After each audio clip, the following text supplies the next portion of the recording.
Now this is gonna be another video wrestling related. Now I just started watching the Impact, like I said in my last video, that I'm gonna start catching up. But I had to stop it after the first 10 minutes because, whoa, that was horrible. I'm kind of sick. Jay fucking Lito, my man. You guys know I'm obsessed with him. That's still my display icon, and it's gonna stay like that forever. Jay Lito, the fucking man, comes out and does. I'm sure you guys all knew this, but I'm just seeing it. I saw a little bit of it when it happened, like the day after. But now I'm really seeing it, and in all its glory, a fucking perfect Ric Flair impersonation. My favorite part when he was like, 16 time, 16 time, 16 time, shut up! Oh my god! People ask me why I'm obsessed with that guy. I really hope that they give him a push, yeah, cause it seems like he's been shuffling down, yeah, ever since he lost the X Division title, huh? Yeah, the last year he had a title run with Consequences Creed, yeah, but it only lasted about 3 days, storyline wise, but maybe, yeah, just maybe, if Hogan continues to push him, yeah, we'll get some more action, Now, on other news, Carlito has been released apparently, and hallelujah, because Carlito, I never really had interest in him in WWE when I started watching WWE again, but then I saw some of his old footage where he did some kind of X Division type shit. Then, last year, I believe it was last year, time goes by, so it could have even been 2008, they were ready to give him a gimmick change. It was that whole time that he was talking shit about Triple H and stuff like that, and he wanted out of the company. And then they kept him, oops, I dropped my tripod. So they kept him off television for a while.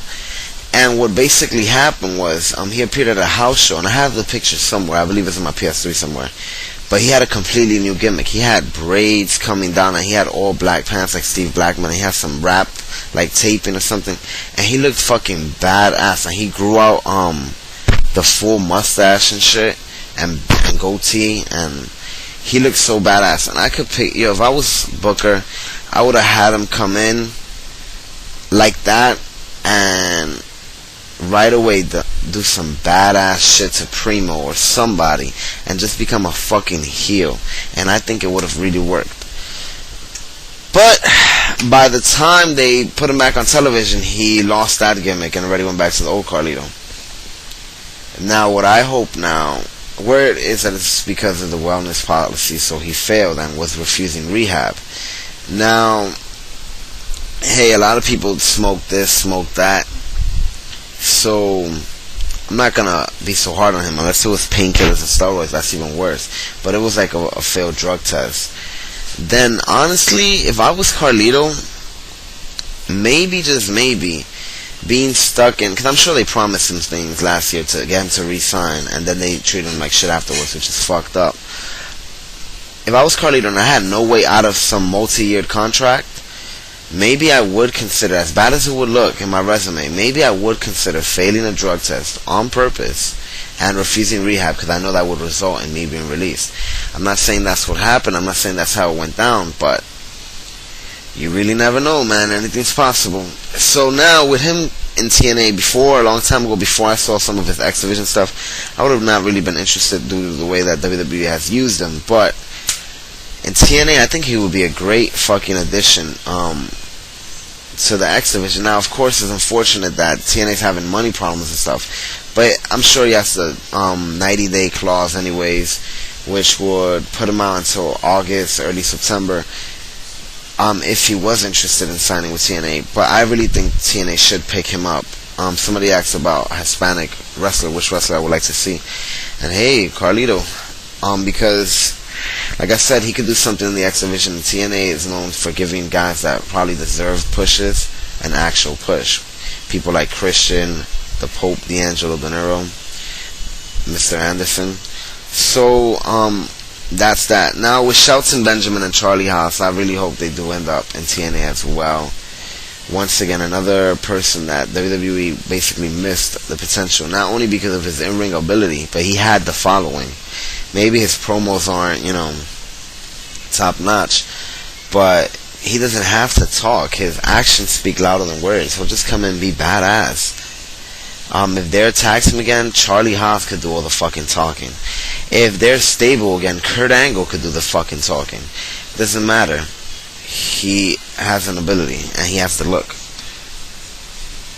Now, I was watching the promo video for Slammiversary, the little package that they have put together, and it really looks like they're building it up to be a great main event, Rob Van Dam vs. Sting, so I'm looking forward to that, and I'm glad that they're putting Sting in Slammiversary main event instead of the Bound for Glory main event. Maybe they should have done this years ago, especially since Slammiversary kind of has a vintage style to it due to it being the anniversary show. But I think that was a brilliant idea, and it opens the door for a very interesting main event, Bound for Glory, if they choose not to go with Sting. So I'm looking forward to that. But yeah, the video package that's good is on my channel. I usually update the channel after every pay-per-view. I didn't get to do it for Slammiversary so fast because I didn't have the internet, but I got the chance to do it. It's black and gold. It looks fucking beautiful. Check it out. Just click on wherever it is. I think it's right there or there, depending on the video size. Anyways, now Mickie James apparently had a music showcase and Dixie Carter was invited. So it looks like they are developing a pretty good relationship. I hope to see her in the Knockouts division. Scott Hall. Ayo, it's me, Razor Ramon. You see Big Kev? He does not know how it is to be with the bad guy. Anyways, Scott Hall got arrested Friday night, I believe it was, and it seems like he's drinking again. It's sad. I would love to sit here and be like, get that fucking drunk out of TNA. Oh my god, this is not. But it really is sad. Alcoholism is considered a disease, and it's sad that he's gone to rehab a couple times and he just keeps falling back and back. I don't know how they're going to handle this situation. I don't know if at the next taping or pay-per-view, they're going to have Kevin Nash come out and say a few words and then have Eric Young be his partner. I don't know. Yeah, I heard that they were the champions or something. I haven't got to see it though. So, but I really think that TNA should not ignore this, because it's not even just that he was drunk. He was resisting arrest and a couple other things. Now, something else that brought a big smile to my face, and I'm very happy because I was very bitter when this person left TNA. I was talking shit about him. His in-ring performance didn't necessarily go down, but I didn't like his gimmick, the way he was acting with all his accents. But for one night only, reportedly one night only, Friday night, AJ couldn't make the main event against Rob Van Dam at a house show. And none other than, can you dig it, sucker? Booker T wrestled Rob Van Dam in the main event, and if I remember right, they were former tag team champions.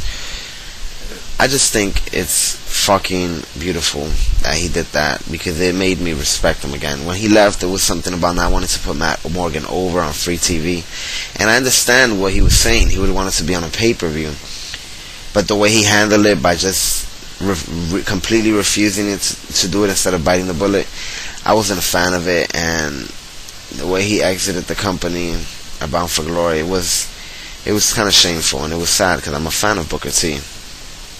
But this was great that he came back and did this, so it looks like they're not on bad terms, and I'm sure he had fun. There was a picture of it. You see him in his corner doing his, and I'm sure it was great fun. The crowd probably loved it, and Booker T probably had a good time. What I hope is that in the Slammiversary DVD or the Sacrifice DVD, somewhere they put this match. I know they recorded it. They record all their house show matches. So I just hope that they did that. That they do that they put it on a DVD. Anyways, that's that. Mr. Platinum Man 1989 out. On for the record, with these whole rumors about Batista leaving WWE, as much of a star he is, I don't think I would want to see him in TNA. Maybe for a one match thing, like he comes in and they build him up and they keep building it up that he's gonna take over, blah blah, and they have a title shot at Bound for Glory. I don't even mind if it's that, and have somebody go over him like AJ Styles, but only make him wrestle that one match.